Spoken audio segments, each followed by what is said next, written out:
자, 여러분 안녕하십니까? 자, 경제학 심화 이번 시간에는요 파트 2 수요 공급의 이론에 대해서 살펴볼게요. 수요 공급이라는 것은 시장을 다루는 거죠. 물건을 사려는 사람과 판매, 공급하려는 사람들이 모여있는 장소를 얘기합니다. 자, 우리 심화 내용 해가지고요 55페이지입니까? 거기 보시면 참고에 자, 수요 곡선에 대한 직관적인 이해 이렇게 있습니다. 자, 요거에 대한 얘기를 살짝 한번 체크해 볼게요. 자, 수요 곡선은요, 우리가 우하향한다 이렇게 얘기하죠. 여기가 Q고 여기가 P 이렇게 있고 이렇게 우하향하게 그립니다.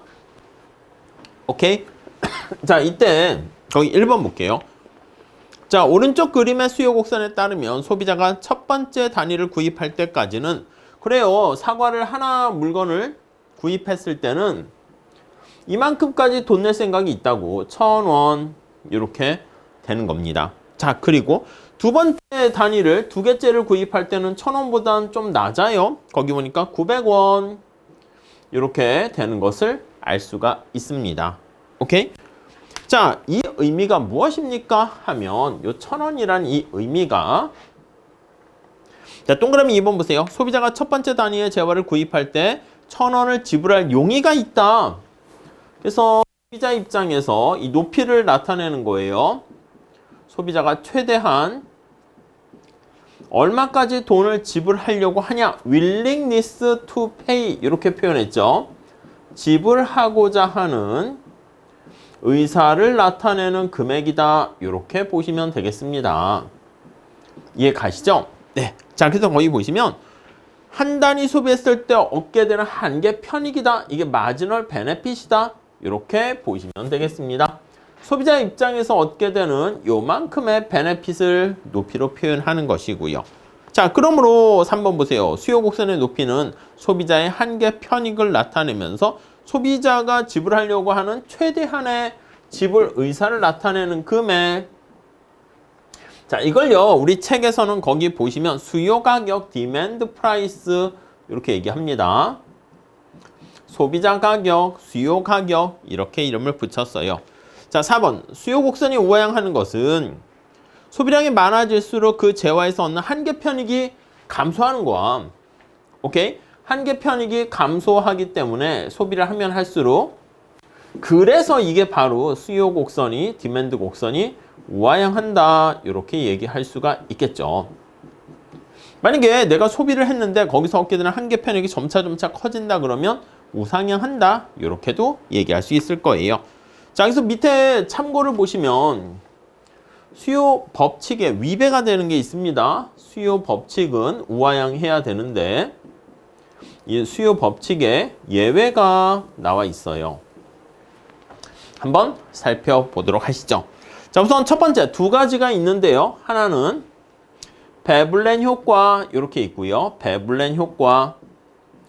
자, 베블렌 효과라는 것은 약간 폼생폼사 하는 거야. 그래서 옆에 써 있죠. 과시 효과라고 돼 있습니다. 남들에게 과시하기 위해서 소비를 하는 거고요. 자, 또 하나는요. 밑에 보시면 기펜제 이렇게 나와 있습니다. 기픈제. 저는 기픈제가 좋긴 한데 자, 이 기펜제 같은 경우는 여기 나와 있는 것처럼 뭔가 과시 이런 게 아니야. 그렇죠? 우선 기펜제가 되려면 열등제 중에서 그러니까 이거는 내가 막 기펜제 소비한다. 제가 뭐라 그랬습니까? 라면 이런 거잖아. 라면, 막 패스트푸드 음식 이런 걸 막 소비한다고 과시하는 거 아니지. 과시랑 오히려 정반대 거리가 멀습니다. 자, 베블렌 효과라는 것은요. 가격이 상승할 때 오히려 그 재화의 소비량이 증가하기 때문에 수요 곡선이 어떻게 된다? 우상향합니다. 거기 나와 있는 것처럼. 가격이 올라가는데 소비량이 더 많아지는 거 알 수가 있고요. 2번. 자신이 값비싼 재화를 소비할 능력이 있음을 다른 사람에게 과시하기 위해서 가격이 상승할수록 더 많이 구입하는 효과를 나타내고요. 오케이?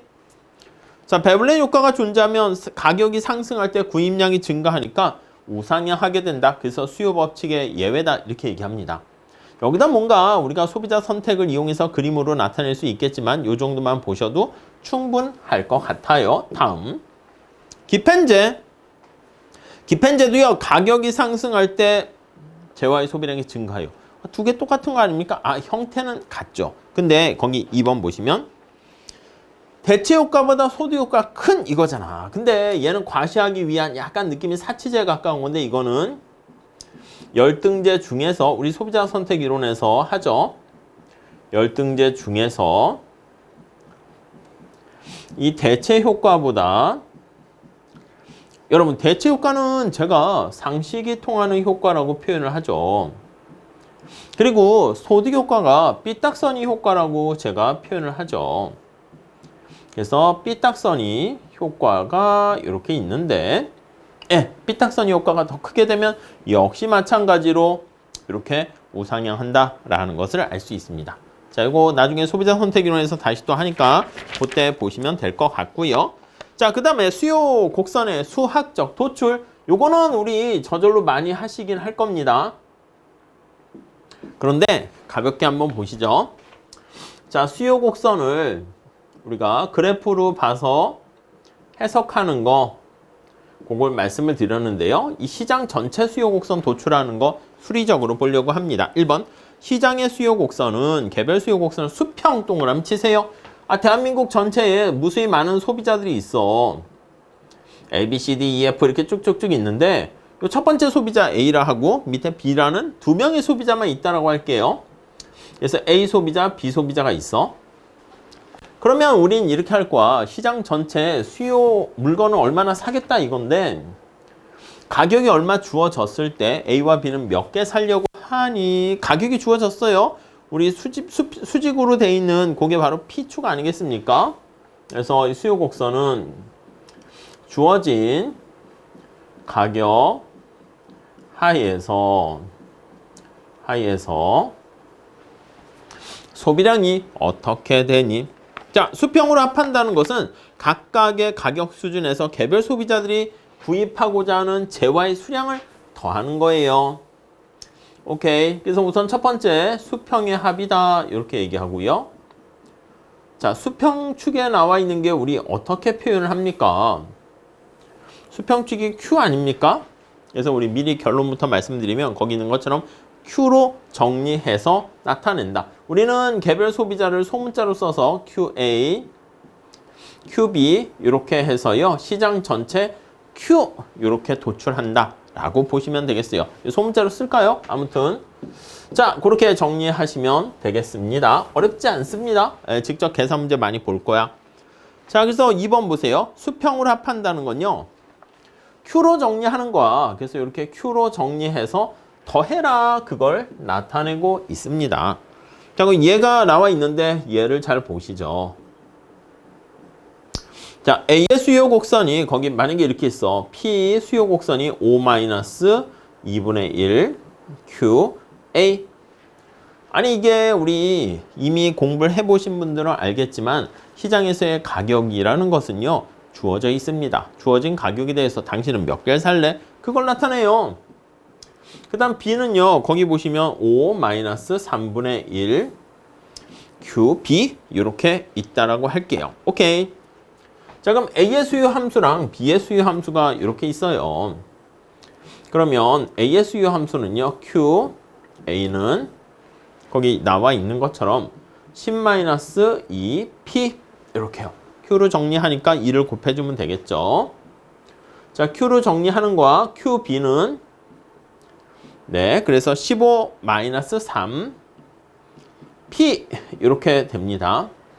자, 이거를 우리가 수직으로 합하는 거잖아. 그래서 이런 식으로 표현하면 좋겠습니다. 자, 그래서 합해 볼까요? 자, 시장 전체 수요 우리 대문자 Q라고 하면 QA 더하기 QB 이렇게 되고요.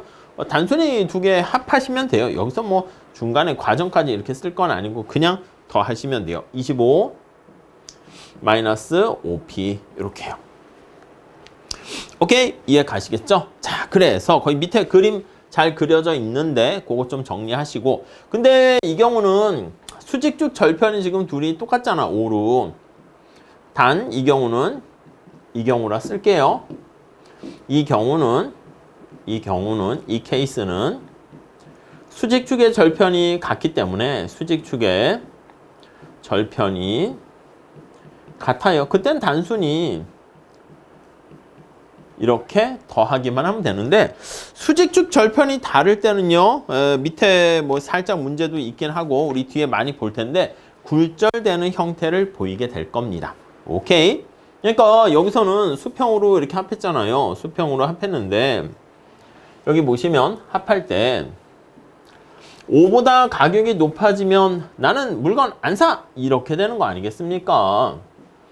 자, 그래서 A가 여기 나와 있는 것처럼 뭐 이런 식으로 2분의 1이 있고 B가 또 뭐 이렇게 있고 그럼 둘이 수평으로 합하게 되면은 여기 나와 있는 것처럼 각각의 수평축 거의 그림이 잘 나와 있어요. 여기가 A가 10이고 여기가 15 이렇게 됐어요.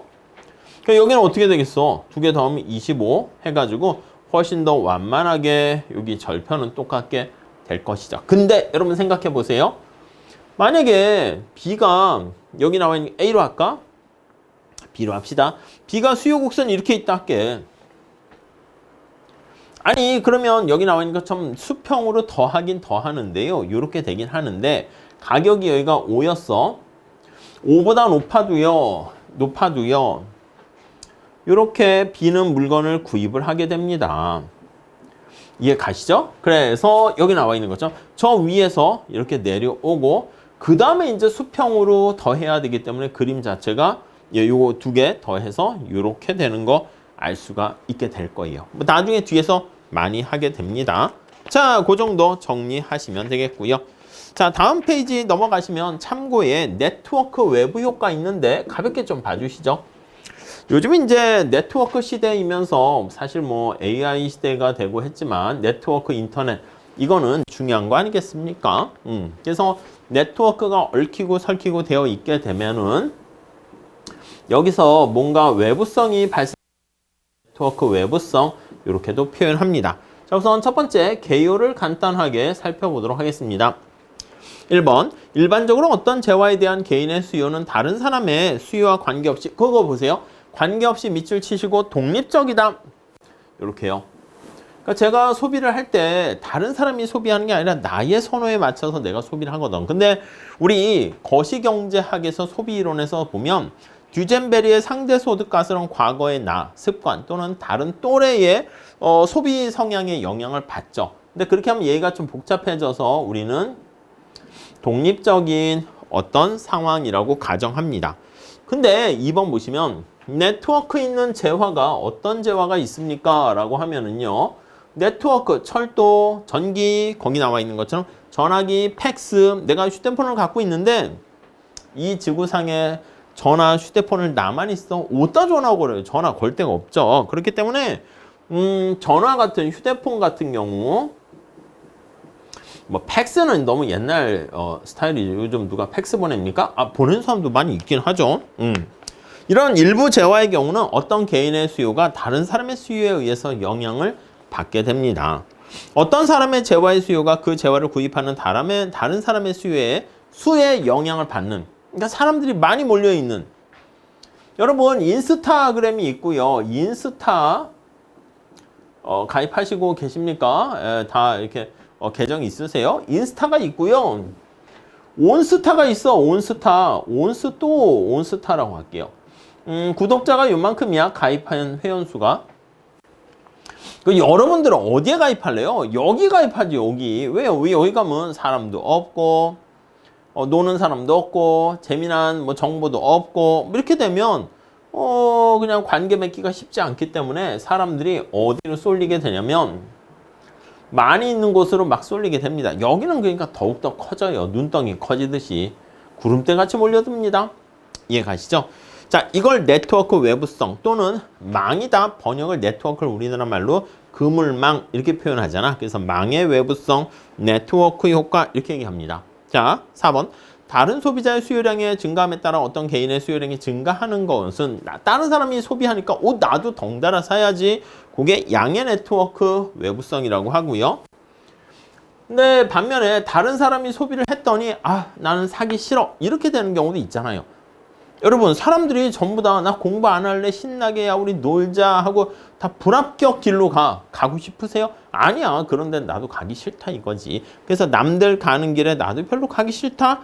요게 이제 네거티브 외부성, 네트워크 외부성 이렇게 보시면 돼요. 자, 그래서 네트워크 외부성의 대표적인 예를 구체적으로 밴드 이펙트 해가지고 편승 효과 요거와 3번 스노브 이펙트에서 속물 효과 이렇게 나옵니다. 뭐 자주 출제되지는 않지만 기본적인 내용은 봐주셔야 됩니다.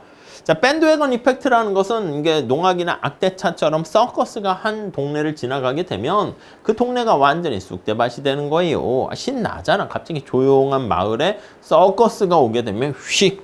그래서 다른 사람의 재화 소비가 많아서 유행, 붐이 불게 되면 개인의 소비가 증가하는 거야. 그래서 밴드웨건이라고 하고요. 유행에 따라서, 붐에 따라서 이렇게 소비량이 달라지게 되는 그런 대세 효과, 악대차 효과, 밴드웨건을 이제 번역한 게 대세고, 학원도 그렇지 않습니까? 유튜브 구독자도 많은 사람이 더욱더 많아지게 되는 것이고요. 그리고 학원 같은 경우에도 당연히 일타 강사 그쪽에 쏠리면 뭔가 있겠지? 이렇게 되는 경우가 많다고요. 자, 그래서 거기 보니까 2번 특정 액세서리나 의상이 유행을 하면, 유행이라는 말 잘 보세요. 유행을 하게 되면 그에 따라 소비가 더 증가하거나 통신기기, 컴퓨터 프로그램 같이 다른 사람들이 많이 사용을 하게 되면 나까지 그 재화의 내재적 가치가 더 커져요. 내가 같은 아이폰, 같은 갤럭시, 뭐 그쪽 아니면은 뭐 동호회도 마찬가지고요. 등등. 그러다 보니까 내재적인 가치가 훨씬 더 커져요. 인스타나 유튜브나 뭐 이런 것도 보면 구독자가 많을수록 그 가치가 더 높아지는 거 알 수가 있습니다. 자, 편승 효과와 같이 양의 네트워크 외부 효과가 발생하게 되면 여러분 우리 살짝 보세요.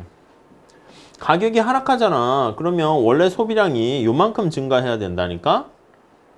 근데 여기서 끝나는 게 아니라 여기 나와 있는 유행 붐의 효과가 하나 더 오는 거야. 그래서 이게 더 증가하는 거야. 그러면 가격이 하락할 때 여기 연두 색깔, 이게 밴드웨건 이펙트라고 할게. 이게 존재하게 되면 수요량이 훨씬 더 커지는 걸 알 수가 있겠죠. 그래프를 하나 그려보시면, 자, 가격이 이렇게 있다가 가격이 하락하는 걸로 할게요. 가격이 하락했습니다. 자, 소비량이 원래 이렇게 증가하는 게 일반적이야. 원래 A에서 B가 일반적이라 합시다. 이게 일반적인 수요 곡선. 오케이? 근데 가격이 하락하게 되면서 저기 나와 있는 것처럼 소비량이 이렇게 더 증가합니다. 밴드웨건 이펙트가 발생하게 되면은 이렇게 밴드웨건 이펙트로 인해서 수요 곡선은 훨씬 더 완만해지고요. 됐죠? 자, 그 다음 거기 봅시다. 속물 효과 스노브 이펙트 있습니다. 다른 사람들이 소비할수록 그 재화의 가치가 감소합니다. 오히려 어떤 개인의 소비가 감소하는, 우리가 거기 보시면 속물 근성이 있다. 스노브 이펙트라는 표현을 씁니다. 예, 약간 어떻게 보면 뭐 사람마다 다르긴 하겠지만, 예, 거기 나와 있는 희귀한 미술품, 고급 가구, 특별히 디자인된 한정 수량된 스포츠카, 저런 걸 왜 사지? 하는 사람도 있지만 그거를 선호하는 사람이 있지 않겠습니까? 그래서 거기 나와 있는 것처럼 남들이 너도나도 갖고 있는, 남들이 너도나도 가는 길, 그 길은 나는 가기 싫다 이거야. 홀로 고독스럽지만은 나는 내 길을 가겠다. 이렇게 되는 유명 디자이너의 옷을 입게 되면 자신만 그 재화를 갖고 있다는 거에 특권의식이 감소하기 때문에 사람들이 너무 많으면, 우리가 요런 마크 있잖아. 요런 마크 아십니까? 요런 마크 쇼넬이라 할까? 샤넬? 뭐 이런 거 있어요. 아니, 그러면 너도 나도 요런 마크의 가방을 들고 다니면 이게 뭐가 의미가 있어요. 그러니까 물과 다이아몬드 역설처럼 희소해야 됩니다. 그래서 희소한 재화에 대해서 사람들이, 그러니까 가격이 하락했는데 속물 근성이 발생하게 되면 오히려 소비량이 줄어듭니다. 스노브 이펙트가 발생하게 되면. 그러니까 노란 색깔이 기본이 되는 것인데, 여기서 노란 색깔이 이렇게 기본이 되는 것인데, 속물 근성이 발동하게 되면 소비량이 이렇게 감소하게 돼서요. 이렇게 수요 곡선 되는 거 알 수가 있겠습니다. 오케이, 이해 가시겠죠? 자, 그래서 4번에 보시면 기울기가 훨씬 더 가팔라진다, 비탄력적이 된다. 오케이, 그 정도 봐주시죠. 자, 그 다음에 공급 곡선도 우리 똑같이 한번 체크해 보도록 하겠습니다. 자, 61페이지 참고 시장 공급 곡선의 토출. 여러분, 시장 수요 곡선 도출하는 거랑 똑같습니다. 그래서 시장의 공급 곡선을 도출하게 되는 것은요. 마찬가지로 개별 생산 공급하는 사람들이 주어진 가격에 대해서 얼마나 생산 공급할래 이걸 다 서메이션 하면 돼. 1번. 자, 이것도 수평으로 합합니다.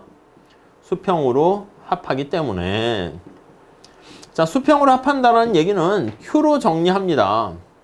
Q로 정리해서 더해라 이렇게 보시면 되겠습니다. 더해라.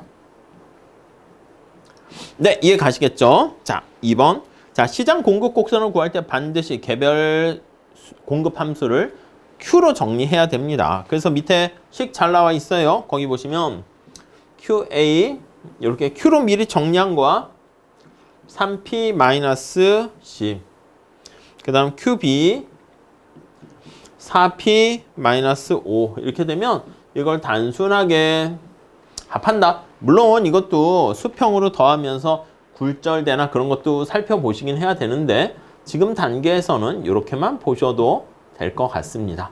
오케이? 예, 구체적인 문제 가지고 좀 더 보시면 좋을 것 같아요. 넘어갈게요. 자, 공급 곡선에 대한 직관적인 이해 한번 봅시다. 의미라고 할게요. 공급 곡선에 대한 직관적인 이해. 자, 우리 거기도 공급 곡선이 얘가 이렇게 나와 있습니다. 공급 곡선 우상향 하는 거 보이시죠? 이렇게 되어 있네요. 오케이? 자, 그래서 이 높이가 어떤 의미를 갖고 있는가 그걸 좀 체크하셔야 돼. 하나, 둘, 이거를 소비할 때 자, 우선 1번 오른쪽 그림의 공급 곡선에 따르면 공급자, 생산자가 첫 번째 단위를 생산할 때 한 개 생산할 때 이거 뭐 소문자 Q라고 쓸게요. 이 높이의 의미가 무엇입니까? 라고 하면 거기가 200 이렇게 있잖아. 생산 비용이 이렇게 들었다는 거야. 두 개째 생산했을 때는 300 이렇게 됐다는 것은 300이라는 비용이 들었다. 이렇게 생각하시면 되겠습니다. 자, 그러면 소비자는요. 소비자가 주어진 상품에 대해서 한 개 편익이고요. 소비자 입장에서는 내가 최대한 이만큼까지 돈 낼 생각이 있어 이건데 생산자의 경우에는 생산자는 네 거기 나와 있는 것처럼 동그라미 2번 첫 번째 단위의 재화를 판매할 때 최소한 200원은 받아야겠다. 이만큼 비용이 들어갔기 때문에 그래서 이게 우리가 공급 곡선의 의미는 한 개 비용 곡선이다 이렇게 보시면 되겠습니다. 최소한 받고자 하는 가격, 금액, 요게 공급 곡선의 의미다. 이렇게 보시면 되겠습니다. 자, 3번. 그러므로 공급 곡선의 높이는 공급자, 생산자의 한 개 비용이면서 공급자가 최소한 난 이만큼 받아야겠어. 가격인 이걸 우리가 서플라이 프라이스에서 공급 가격 이렇게 얘기합니다. 자, 수요 곡선의 그 높이를 수요 가격 이렇게 하는 것처럼 공급 가격 이렇게 얘기해요. 자, 4번. 자, 공급 곡선이 우상향하는 것은 생산량이 많아질수록 재화 한 단위를 더 생산할 때 추가로 드는 비용이 증가하기 때문이다. 이렇게 보시면 되겠습니다. 네, 그 정도 봐주시고요. 자, 그 다음에 넘어가도록 하겠습니다. 어디를 보시냐면 탄력성 파트 한번 보도록 할게요. 71페이지 한번 보시죠. 자, 수요 곡선 상의 각점에서의 탄력성 이렇게 있어요. 자, 수요의 가격, 탄력성 이렇게 되어 있죠. 가격, 탄력성. 자, 가격이 변했을 때 수요가 어떻게 변화하는가 그걸 나타내는 거 얼마나 변화하는가. 우선 이 공식은 어떻게 쓸 수가 있어요. 자, 분모는 가격의 변화율 이렇게 합니다. 그래서 가격이 얼마나 변화했는데 수량이 얼마나 변화했니 해서 곱하기 100%로 잘 기억하실 거예요. 저는 아예 H당초에 이렇게 설명을 드렸는데 델타 P분의 델타 Q고요.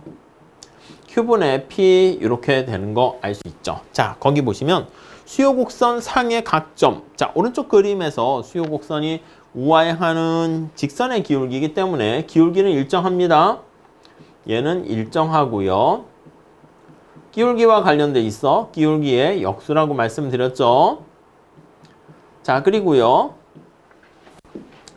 여기 나와 있는 것처럼 요게 수요 곡선이 어디에 위치해 있는가? 네, 그거를 의미한다. 이렇게 보시면 될 것 같습니다. 자, 1번. 오른쪽 그림에서 이점에서 수요 곡선의 중점이라면 중점에서는 분자 분모의 길이가 같아서 가격 탄력성 1. 여러분 이거 그냥 거기 내용 다 보지 마시고 그냥 암기하세요. 뭘 암기하란 말입니까? 하면요. 우리 이렇게 얘기했지. 여기 중점이라고 거기도 나와 있잖아요. 요거랑 요거 길이가 똑같다 합시다. 그러면 거기 보시면 2점이라고 돼 있는데 2점에서가 탄력성이 1이에요. 그리고 이거 할 때는 분모분의 분자 이렇게 아니면 얘도 분모분의 분자 이렇게 봐주는 게 좋다. 이렇게 말씀을 드렸잖아요. 그래서 그거 잘 정리하시죠. 자, 그러니까 거기 보세요. 3번. 오른쪽 그림에서 보는 바와 마찬가지로 수요 곡선을 따라 우하방으로 이동하게 되면 여러분 이쪽은 어떻게 되겠습니까? 이쪽은 밑으로 가면 분모분의 분자 이렇게 되니까 이쪽 영역에서는 탄력성이 1보다 작게 되고요. 오케이? 이쪽 영역에서는 탄력성이 1보다 크게 된다라는 것을 알 수 있습니다. 자, 그러다가 여러분 여기서는 탄력성 어떻게 돼요? A점에서는 분모분의 분자에서 이게 다 분모가 빵이잖아. 자, 여기다가 한번 살짝 써보도록 하겠습니다. A점에서는 여기요. A점에서는 분모분의 분자 할 때 분모가 빵입니다. 분모가 빵이야. 빵이므로 자, 분모분의 분자 할 때 탄력성 어떻게 되겠어? 무한대가 되는 거지. 이해 가시죠? 자, 반대로 여기 B점은 어떻게 됩니까? 한번 볼까? B점은 분모분의 분자인데 이렇게 쫙 하니까 분자가 빵이야. 그래서 B점에서는 분자의 값이 빵이므로 분모분의 분자 이렇게 하면은 수요의 가격 탄력성은 빵이다. 이해 가시죠? 그래서 뭐 그 정도만 알면 충분합니다. 자, 그리고 이제 5번 보시면 수요 곡선이 우하향하는 직선일 때 우하방으로 이동할수록 탄력성이 작아지는 이유는 여기 설명이 있고 총수익과 관련해서 표현을 하긴 하는데 뭐 넘어가셔도 될 것 같습니다. 자, 다음 페이지에 나와 있는 그 계산하는 문제는 잘 좀 체크하시고요. 그 다음에 요걸 이용해서 참고 거기 한번 볼게요. 참고 73페이지 한번 보시면 자, 수요 곡선이 우하향하는 직선인데 가격 탄력성을 비교합니다. 자, 이렇게 수요 곡선이 있고요. 기본적인 수요 곡선 얘가 있어요. 또 다른 수요 곡선이 얘가 있습니다. 이렇게. 자, 이거 되게 재미난 것 중에 하나고 실수하기 쉬운 것 중에 하나인데 이렇게 여러분 탄력성 어떻게 될 것 같아요? 여기가 A점이고요. 여기가 B점입니다.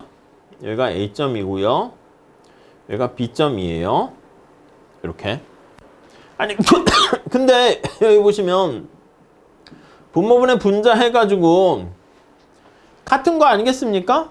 약간 다를 듯 아니라니까. 이것도 길이 보면 이게 옆으로 돼서 직접 비교가 이게 편한 거잖아. 이걸로 해서 분모분의 분자 와닿지 않잖아요. 근데 아무튼 이걸 보면 같다라는 거 알 수가 있고요. A에서의 탄력성과 B에서의 탄력성은 같게 됩니다. 자, 그러면 또 하나 다시 봅시다. 얘는 어떻게 됩니까? 거기 보면 수요 곡선이 하얀 색깔 여기 하나 있고 이렇게 되어 있습니다. 자, 그랬을 때 탄력성 보니까 옆에 이렇게 돼 있어. A와 B. 이 왼쪽 거랑 같이 한번 비교해서 보세요. 왼쪽 거랑 A와 B. 자, 이거는 어떻게 해야 될까요? 그치. A 같은 경우는 이게 분모분의 분자인데요. 지금 B와 같이 비교를 해보면 뭐는 같습니까? 분자는 같잖아. 그래서 이게 분모잖아. 분모분의 이 분자는 똑같지. 분자 이렇게.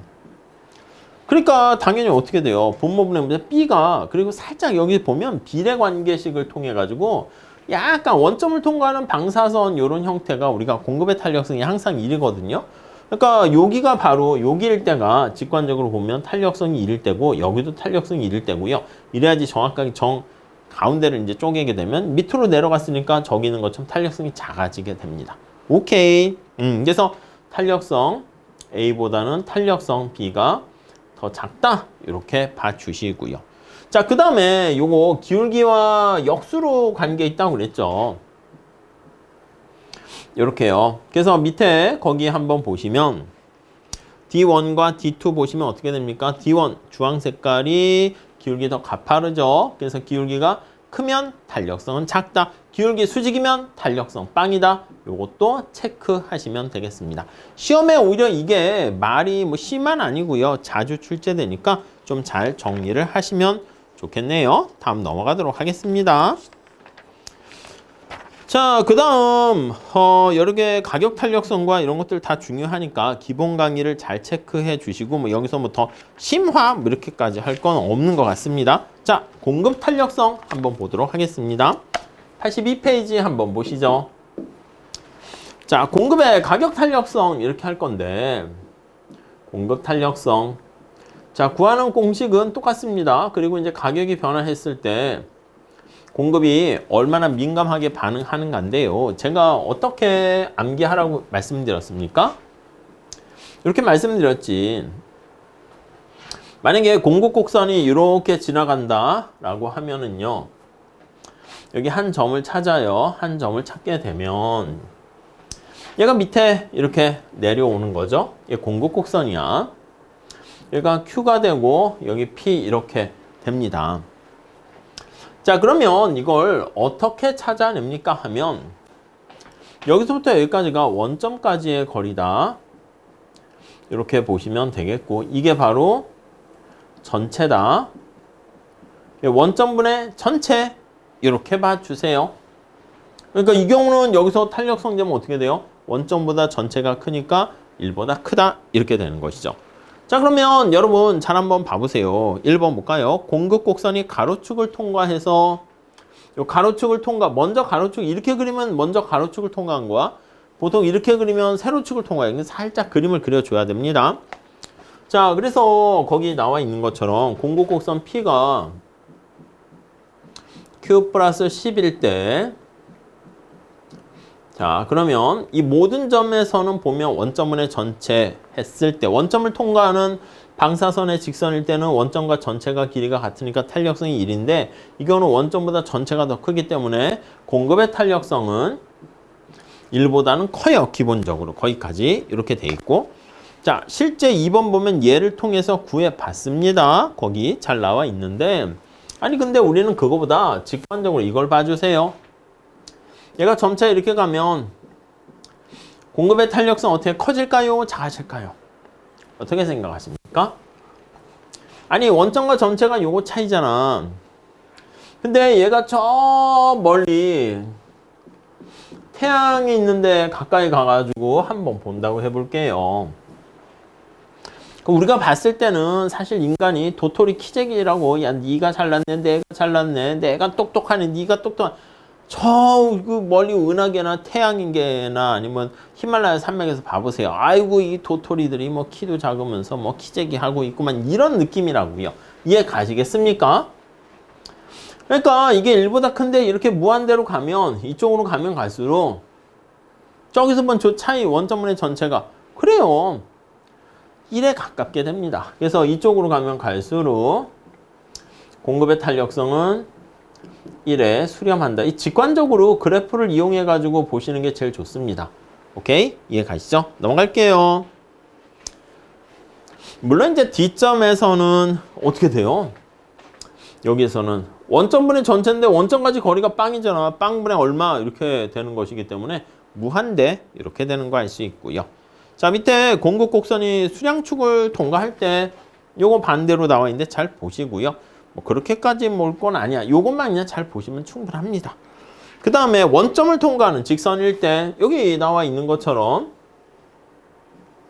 자, Q고 P 자, 자, 원점을 통과해. 이렇게 돼 있습니다. 꼭 45도선 아니어도 돼요.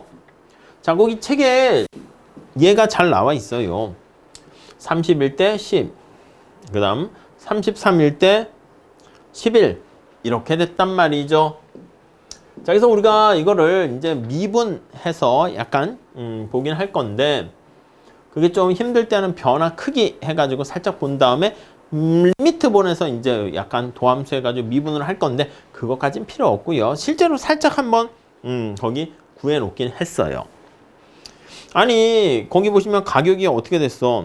가격이 10% 상승해서 10에서 11로 10% 상승하면 공급의 탄력성은 가격의 상승률 어떻게 됩니까? 원래 10이었었는데 11에서 10 이렇게요. 그리고 이게 눈곱만큼 조금 변하는 거니까 진짜 이게 숫자로 너무 뉴메리컬하게 하는 것도 좋긴 하지만 살짝 이제 약간 어림짐작이라 할까? 완전한 이꼴은 아닐 수 있다 이렇게 보시면 되겠습니다.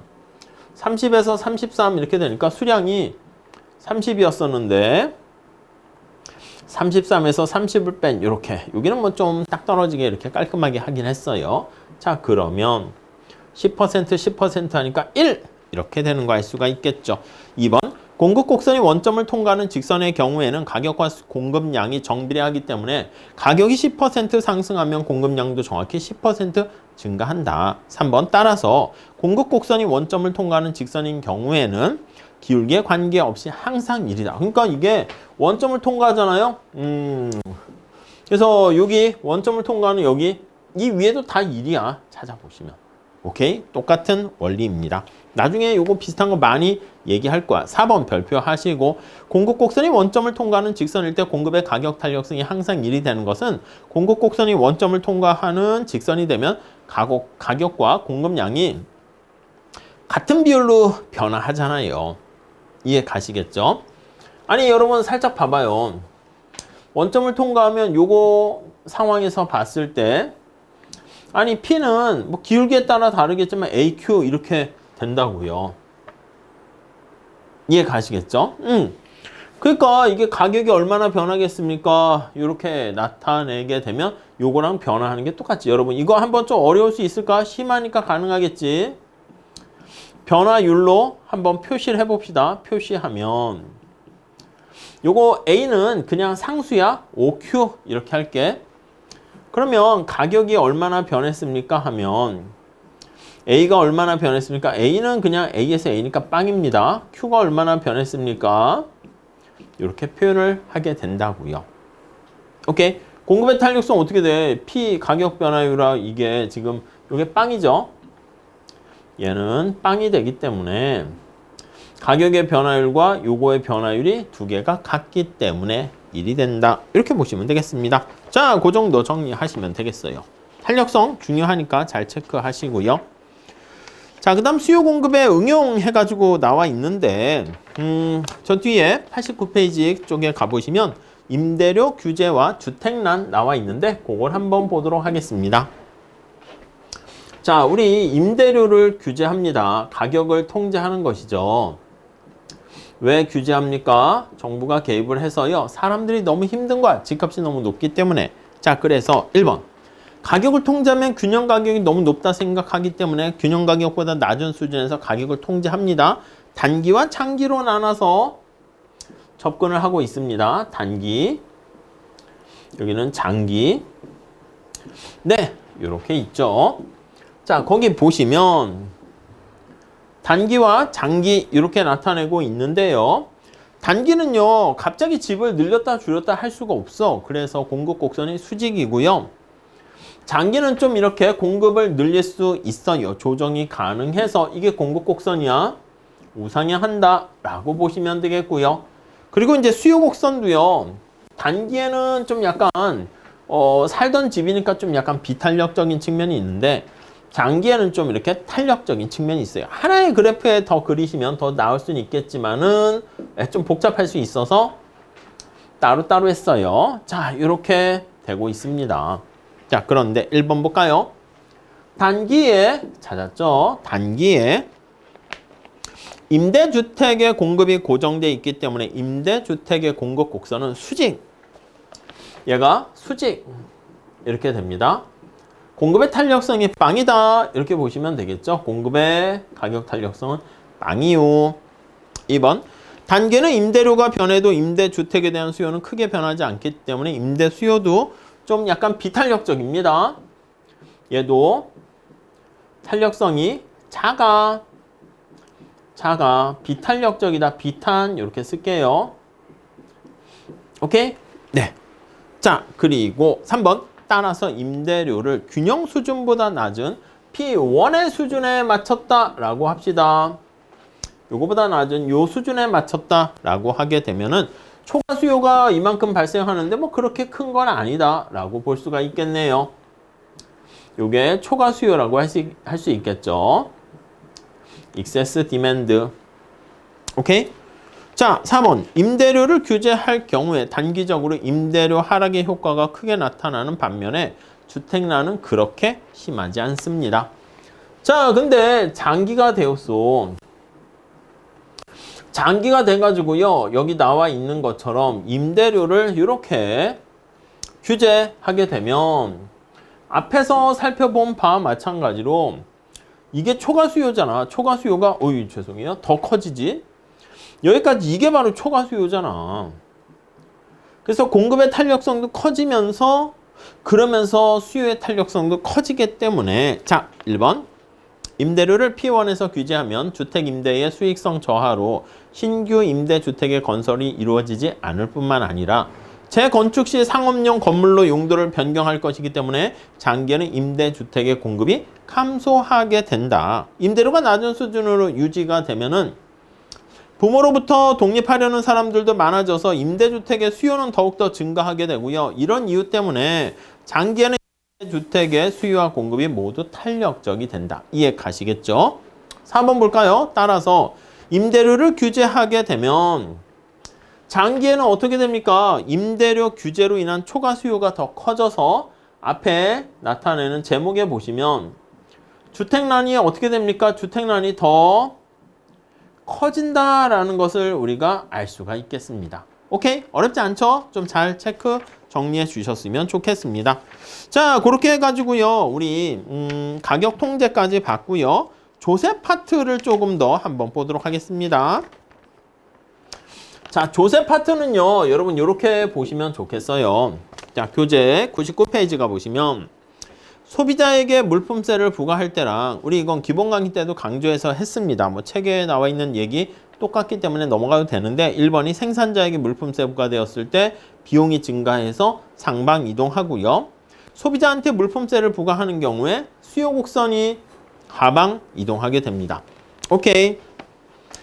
그냥 그렇게만 보시면 되겠습니다. 여기 물건을 사려는 소비자가 있고요. 여기 물건을 생산 공급하려는 기업이 있습니다. 생산자가 있습니다. 생산자. 그래서 둘이 이렇게 서로 거래 교환이 이루어지고 있어요. 근데 가능한 한 소비자들은 어떻게 합니까? 조금 더 좀 싸게 물건을 사려고 하고 생산자는 좀 더 비싸게 팔려고 합니다. 자, 그런데 정부가 여기 텍스라는 폭탄이 떨어졌어요. 근데 생산자한테 부과되면 생산자 입장에서 뭐야? 거기 책으로 가보시면 1번 생산자에게 단위당 100원의 물품세가 부과되면 생산자들은 단위당 조세만큼 더 높은 가격을 요구할 것이기 때문에 공급 곡선이 상방 이동한다고요. 상방으로 이동. 이해 가시겠습니까? 생산자들이 이만큼 세금을 내야 되니까 고통을 받게 되니까 소비자한테 이렇게 얘기하는 거지. 나 이만큼 더 가격 올려서 물건 팔래. 이러는 거야. 자, 그런데 소비자가 싫어 그럼 나 안 사 이러니까 100원이라는 텍스를 전부 다 소비자한테 떠넘기진 못합니다. 그래서 거기 보시면 4번에 볼게요. 3번에 나와 있죠. 100원의 조세를 이제 소비자한테 거기 보시면 원래 1,000원이었었는데 1,060원을 받고요. 정부한테 100원을 갖다 줘야 되기 때문에 생산자가 실제 수취하는 가격은 조세부가 전보다 낮은 960원. 그러니까 생산자 가격은 그림 나와 있죠. 40원만큼이에요. 오케이. 자, 그래서 이 소비자가 부담하는 크기랑 생산자가 부담하는 크기 자주 출제됩니다. 자, 반면에 이 스토리를 바꿔서요. 텍스가 소비자한테 부과됐어. 그러면 수요 곡선이 어떻게 됩니까? 라고 하면 소비자 입장에서는 아니 내가 아이스크림을 먹으려고 하는데 이거 먹을 때마다 100원씩 세금을 내야 된단 말이야. 그러면 아이스크림 먹을 때 편익이 감소하는 느낌으로 보세요. 그래서 수요 곡선이 하방으로 이동하게 된다. 이렇게 보시면 되겠습니다. 1번 소비자에게 조세가 부과되더라도 소비자가 그 재화에 대해서 지불할 용의가 있는 조세를 포함한 가격은 변하지 않아. 그러니까 거기서 편익만큼 돈을 내려고 해. 오케이? 자, 그래서 조세 부과 전에 소비자가 7번째 단위 사과에 대해서 지불할 용의가 있는 가격이 1,000원이었다. 그러니까 이렇게 볼게요. 7번째 사과를 구입하려고 해. 근데 여기 나와 있는 것처럼 소비자가 얼마까지 낼 생각이 있었냐면 이 수요곡선이 높이죠. 1,000원까지 지불 의사가 있는 거야. willingness to pay라는 표현을 썼습니다. 이해 가시죠? 자, 그런데 아니 3번 보시죠. 단위당 100원의 조세가 부과돼도 7번째 사과에서 소비할 수 있는 효용, 이 편익은 1,000원 그대로야. 그러니까 최대로 지불할 용의가 있는 금액은 여전히 1,000원 변화가 없습니다.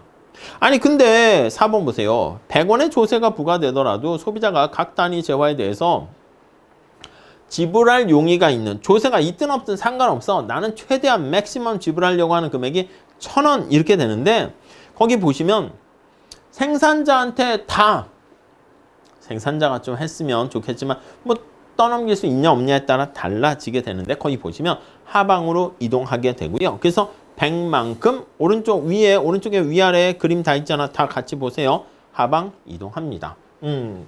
자, 그래서 이전의 수요 곡선은 거기 보시면 D0가 이렇게 되어 있는데 새로운 수요 곡선은요. 거기 나와 있는 것처럼 이만큼 100원을 부과한 만큼 하방으로 이동합니다. 이게 D1 이렇게 되는 것이죠.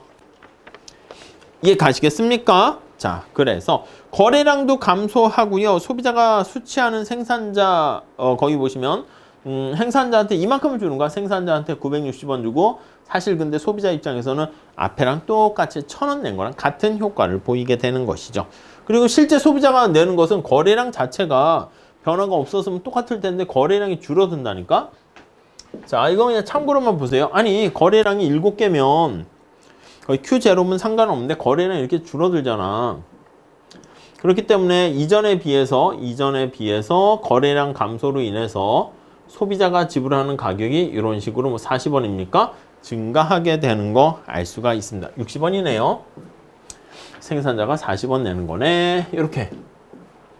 이해 가시겠죠? 요거 그냥 근데 실제 시험에서는 계산하세요, 푸세요. 그냥 그렇게 나오니까 이렇게 말로 이해하는 것도 좋긴 한데 어느 정도는 기계적으로 빨리 계산 문제 푸는 것도 좋습니다. 자, 결론 중요하죠. 앞에서 본 바와 같이 물품세가 생산자한테 부과되든 소비자한테 부과되든 아무 상황이 없다, 아무 차이가 없다. 예, 그렇게 보시면 되겠고요. 상대적인 조세 부담은 탄력성이 중요한 거야. 누가 힘이 세냐. 힘이 세다라고 하면 힘이 세다는 의미는 가격에 대해서 민감하다는 것이고요. 가격 탄력성이 커 이거를 의미해요. 그래서 만약에 소비자가 힘이 세면 소비자가 조세의 대부분을 생산자한테 떠넘길 거야. 야, 네가 내. 뭐 생산자도 그렇게 할 거고요. 생산자가 힘이 세면 생산자 부담은 작아지고 소비자 부담은 커지고 그렇게 될 겁니다. 오케이, 그 정도 봐주시죠. 넘어가도록 하겠습니다. 자, 다음 페이지에는요. 보조금을 부과했을 때 미치는 전가와 기착 이렇게 나와 있어요. 이 조세는 워낙 많이 나와서 요즘 이제 보조금도 자주 좀 출제가 되거든요. 그래서 살피긴 해야 되는데 그냥 잉여 중심으로 해서 체크해 보시면 돼요. 역시 똑같습니다. 자, 생산자에게 보조금이 지급되었을 때 생산자에게 보조금이 부과되었을 때 자, 또 반면에 소비자에게 보조금이 부과되었을 때 한번 체크해 보시죠. 1번. 아래 그림에서 정부가 보조금을 지급하기 전에 균형 가격은 P0, Q0 이렇게 있습니다. 오케이. 자, 2번. 생산자에게 단위당 S1의 보조금이 지급되면 여러분 잘 생각해 보세요. 생산자한테 정부가 보조금을 줘. 야, 너 이거 좀 생산할래? 이거 싫은데요? 아니야, 생산해. 내가 돈 좀 대줄게. 이 얘기야. 자, 그러면 생산자 입장에서는 아니 자기가 지불하려고 하는 가격이 지불해야 되는 가격이 싸지게 되는 겁니다. 공급 곡선이 하방 이동하게 돼요. 그래서 부과하게 되면 텍스를 부과하게 되면 공급 곡선이 상방 이동하게 되는데 보조금을 부과하게 되면 공급 곡선이 하방 이동하게 되고요. 거래량은 증가해. 당연히 더 많이 생산을 하겠지. 자, 3번. 보조금 지급으로 인해서 소비자 가격이 P1으로 낮아지면 소비자 입장에서도 물건을 더 많이 살 수가 있게 되니까 소비자 잉여가 증가합니다. 이해 가시죠? 이거 중요합니다. 밑에 살짝 보시면 자, 수요 곡선이 이렇게 있는데 공급 곡선 이렇게 있다가 거기 보시면 원래 이제 시작할 때 012 찾으면 좋겠습니다. 자, 근데 공급 곡선이 지금 말씀드린 것처럼 보조금의 지급으로 이런 식으로 해서 공급 곡선이 우측 이동하게 되고요. 소비자는 물건을 더 싸게 산다니까? 소비자 가격이 이거야. 우리는 피소라고 쓰죠. 아니 그러면 생산자들은 손해 아닙니까? 아니 그건 아니라고. 012 찾으면 012가 어디야? 여기 위지. 주의하셔야 돼요. 어렵진 않은데 이거 실수 많이 합니다. 여기가 2. 생산자가 수취하는 가격은 이렇게 소비자가 지불하는 가격보다 더 높아요. 그럼 아니 이게 왜 어떻게 이런 일이? 이게 바로 정부가 지원을 해주기 때문에 그렇다. 그러면 여기서 단위당 보조금의 크기가 이만큼이라는 거 잘 좀 체크해 주시면 좋겠습니다. 오케이? 자, 그러면 자, 잉여의 크기를 체크하셔야 돼. 거기 나와 있는 것처럼 소비자 잉여가 얼마나 증가합니까? 라고 하면 자, 거래량이 많아지면서 소비자가 더 싸게 물건을 사니까 이 하늘 색깔만큼 소비자 잉여가 증가하게 되는 것을 알 수가 있습니다. 오케이, 되시겠죠? 오케이. 아니 근데 생산자는 어떻게 돼? 생산자는요 걱정 안 해도 돼. 정부가 보조금을 지급해 주니까 생산자 잉여는 이게 원래 생산자 잉여야. 책에서는 이제 변화 크기만 표현해서 그런 건데 이렇게 있는데 어렵지 않으니까 잘 보세요. 이렇게 되잖아. 그래서 생산자 잉여는 이거라고. 이게 바로 생산자 잉여라고요. 이해 가시죠? 거기 보시면 B 이렇게 되고요. 근데 정부에 보조금 관련한 지출액은 얼마? 이만큼 아니겠습니까? 그래서 우리는 여기 삼각형 이 빨간 색깔이 바로 보조금 지급으로 인한 사회적 후생 손실 이렇게 보시면 되겠습니다. 오케이. 자, 3번 보조금 지급으로 소비자 잉여가 A만큼 커지게 되는 거 알 수가 있고요. 4번 보조금이 지급되면 시장 가격이 이렇게 하락하게 됩니다. 자, 그렇지만 S1의 보조금을 하락하지만 보조금을 합한 생산자가 수취하는 가격은 올라갑니다. subsidy 뭐라고 쓸게요. 보조금을 지급한 만큼. 자, 5번 아래 그림에서 보는 것처럼 상대적으로 이거 5번은 그냥 별표하세요. 이 조세부가 하는 거랑 똑같습니다. 상대적으로 힘이 세서 탄력성이 크면 조세 부담이 작죠. 마찬가지야. 이 보조금일 때도 뭔가 가격이 되게 민감하잖아. 그러면 역시 혜택도 작아집니다. 그러니까 소비자 가격이 크게 하락하게 되고 생산자가 약간 상승하니까 보조금의 혜택은 거기 보시면 수요가 비탄력적이고 공급이 탄력적일수록 다시요. 공급자가 힘이 센 거야. 그러면 힘이 센 사람이 덜 피해를 보고 혜택도 덜 보게 된다. 이렇게 보시면 되겠습니다. 오케이, 그 정도 보시면 되겠습니다. 자, 다음 6번 한번 보세요. 단위당 보조금이 S1이고 보조금 이후의 거래량이 이렇게 Q1으로 증가했습니다. 그래프 잘 나와 있으니까 잘 한번 봐주시고요. 시험 문제에서는 이렇게 보조금의 크기 구하세요. 사회적 후생 손실, 소비자 잉여는 얼마나 증가했습니까? 이거야. 6번. 보조금의 지급액은요. ABC. 이게 바로 보조금 지급액이지. 소비자 잉여와 생산자 잉여에 빠져나가고 어느 누구도 가져가지 못한 이 삼각형. 이게 바로 거기 나와 있는 보조금 지급에 따른 초과 부담이다. 이렇게 얘기합니다. 초과 부담. 아니면 이제 사회적 후생 손실, 사중 손실 이렇게 얘기해요. deadweight loss 이렇게 얘기합니다. 오케이. 자, 소비자한테 보조금이 지급되면 어떻게 되겠습니까? 이거 똑같아요, 여러분. 소비자한테 보조금이 지급됐다라고 하면 소비자한테 보조금이 지급하면 정부가 소비자한테 이제 돈을 준 거야. 돈을 줘. 소비자들이요, 지금 경제가 어려우니까 물건 사세요. 이거 이번 달 내로 안 사면은 이 쿠폰, 바우처 없어집니다. 소비자 입장에서 물건 사야지.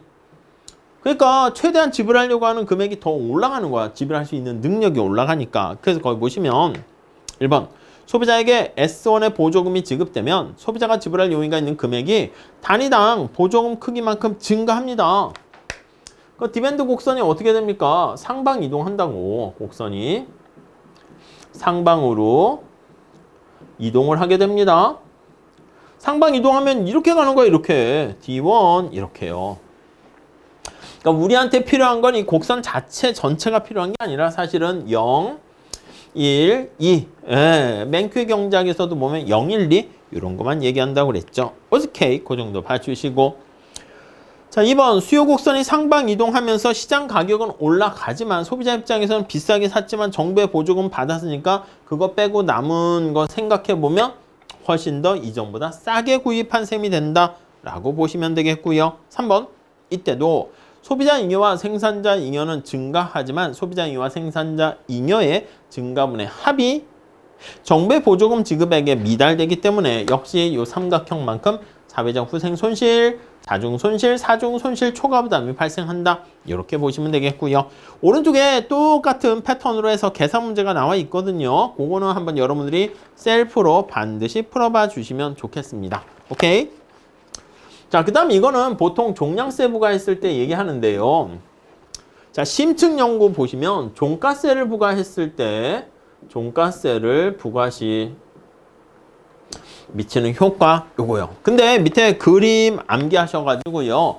그냥 기계론적으로 암기하시는 게 제가 봤을 땐 제일 편해요. 그래도 살짝 아이디어는 보도록 할게요. 자, 이걸 우리가 앞에서 본 것처럼 생산자에게 부과한다라고 할게요. 생산자에게 부과했어.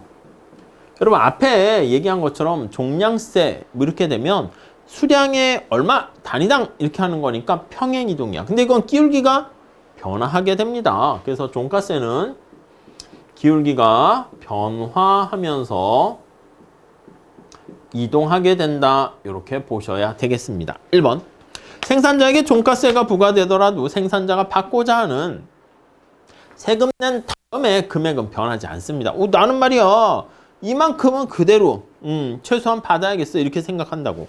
생산자가 소비자로부터 받고자 하는 조세를 포함한 가격, 그러니까 조세를 포함한 가격이 조세액만큼 그래서 상승하게 됩니다. 자, 그래서 얘가 잘 나와 있는데 얘를 보세요. 생산자가 받고자 하는 가격이 40이야 40. 자, 30개를 사려고 할 때 판매하려고 할 때요. 생산자한테 물어보는 거죠. 아니, 당신은 얼마까지 받으면 되겠습니까? 전 40은 받아야 되겠습니다. 오케이? 자, 그런데 생산자한테 50%의 종가세가 부과됐어. 그러니까 절반을 내래. 아니, 그럼 여러분 세금을 낸 다음에도 나는 무조건 뭐 딴 건 잘 모르겠고 40은 받아야겠어 이렇게 생각을 하는 거야. 그럼 여러분 생각해 보세요. 생산자한테 부과가 돼서 세금을 낸 이후에 세후에 여기 나와 있는 30개 소비할 때 40이 되기 위해서는 자, 어떻게 돼야 됩니까? T가 지금 세율이 0.5, 50%라고 합니다. 50% 날라간대. 그러면 반띵하고 40이 되려면 80이 돼야지. 80. 이해 가세요? 자, 거기 70이면은 140이 되고 2배가 돼야 됩니다. 70일 때는 140이 돼야지. 140 받은 다음에 반띵. 절반 내라고 했으니까 그렇게 되면은 70 이렇게 됩니다. 자, 그래서 거기 화살표에 나와 있습니다. 재화를 80에 판매해야지 가격의 50%에 해당하는 금액의 조세를 납부하고 나면 40원이 남는다. 이해가시죠? 3번. 종가세가 부과되더라도 조세 납세 후에 생산자가 받고자 하는 임금은 불변. 그러니까 여기 나와 있는 것처럼 세후 종가세가 납부되었을 때 나는 40은 그대로 받아야 되겠어. 이렇게 되기 때문에 세율 T의 종가세가 부과된 후에 공급곡선의 식을 구하려면 식을 어떻게 기계적으로 하시죠? 원래 가격이 있어. 원래 가격이 있는데 세금 낸 다음에 거기 나와 있는 것처럼 원래 P가 있었는데 세금 낸 다음에 이게 이제 나의 새로운 가격 이렇게 바꿔주면 되는 것이죠. 이해 가세요? 내가 이 가격을 이만큼 뺀 다음이 여기 보시면 40 이렇게 돼야 된다고요. 자, 그래서 거기 보니까 예를 들어서 P가 10 플러스 우리 이걸로 했었죠. P가 10 플러스 Q 이렇게 되어 있으면 T의 종가세가 부과되었다. 그러면 얘가 P 대신 얘가 바뀌는 거야. 1-T의 P 해가지고 10 플러스 Q. 아니 여러분 거기에도 잘 나와 있듯이 공급곡선이 이렇게 있다가 얘가 여기도 당연히 올라가겠지. 10인데 20으로 올라가겠지. 해서 이런 식으로 되잖아. 그러니까 기울기는 어떻게 됩니까? 훨씬 더 가파르게 변하겠지. 자, 그렇기 때문에 이걸 다시 한번 정리를 하게 되면 P는 네, 거기 나와 있는 것처럼 이거 1-T분의 10 요걸로 쓸게요. 그냥 10 플러스 Q. 이거 좀 어렵긴 한데요. 어렵긴 한데 요즘 유행해요. 그래서 잠깐의 유행일 수도 있는데 워낙 이제 여러분들이 시험을 잘 보고 문제가 이제 조세 관련해서는 되게 중요한 건데 워낙 많이 나와 있어가지고 다들 잘 푸세요. 그래서 종가세까지도 이렇게 나오니까 이렇게 나와 있는데 기계적으로 그냥 암기해 주세요.